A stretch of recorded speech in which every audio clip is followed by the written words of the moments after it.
Hello mga friends! Welcome to another video. Update muli tayo magkano ang ating palitan, real to peso. Para sa mga kababayan natin na nagtatanong at nais magpadala ng araw. Meron pang magpapadala ngayon. Pero kasi meron nagbe-message sa akin, nagtatanong kung magkano nga ba ang ating update exchange rate. Tiyak na matutuwa ang ating mga kababayan kasi nga, tumaas mga friends ang ating palitan.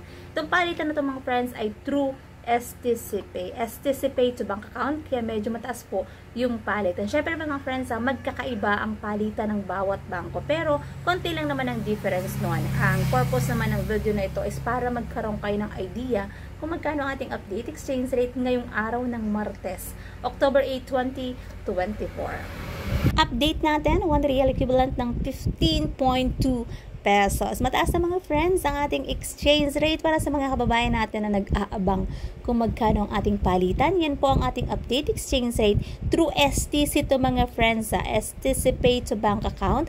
Kaya mataas po ang palitan. Sobrang nakakatuwa ito para sa ating mga kapwa OFW dyan.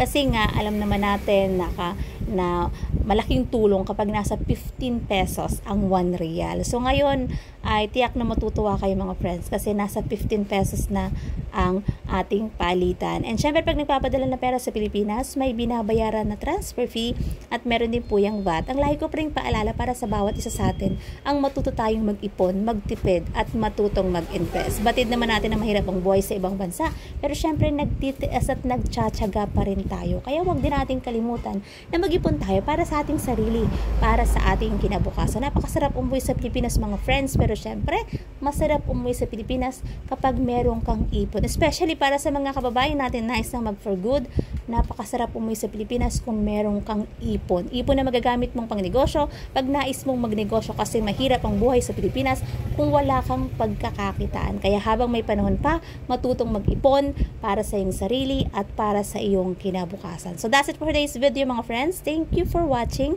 and see you in my next update. God bless everyone. Much love.